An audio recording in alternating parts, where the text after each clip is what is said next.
This is Jack Mullins, and I'm pleased to have been able to work with the Jackson family and the Follow That Dream label to put together this very special 3-CD set compiled from tapes, letters, and memorabilia that Elvis's touring sound man, Bruce Jackson, collected. Bruce mixed monitors and was in charge of Elvis Presley's sound on the road for 6 years, from November 1971 until Elvis's death in August of 1977.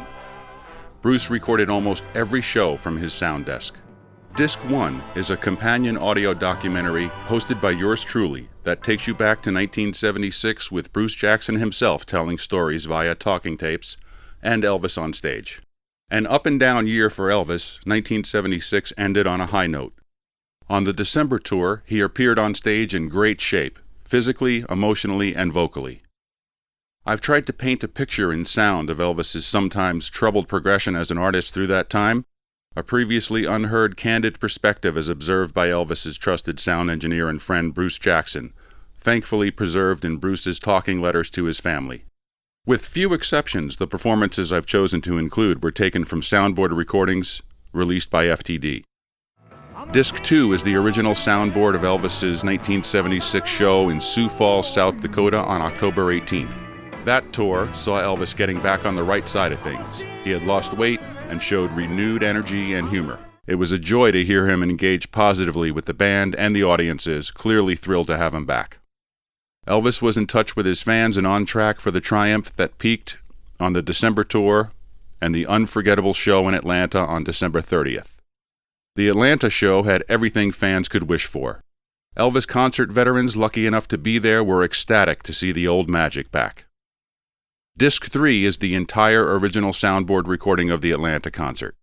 According to Bruce, the concert there was one of the best of Elvis's many shows.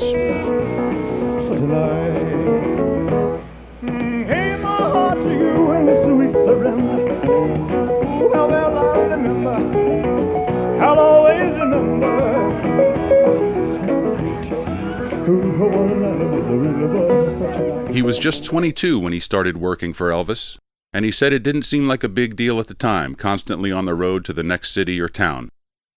Bruce said, "I experienced the Elvis magic along the way doing hundreds of shows across mainland USA and Hawaii. In those 6 years, we developed an honest relationship. He trusted me to ensure that he always sounded his best on stage. Offstage, Elvis talked with me about both personal and insignificant things. FTD are pleased to offer the 3-CD set and booklet in a package with the highly acclaimed book Bruce Jackson, On the Road with Elvis, authored by Bruce's brother Gary Jackson. Coming this fall, exclusively on Follow That Dream Records." What's your feedback, Bruce? I'll send you back to Australia in a kangaroo pouch.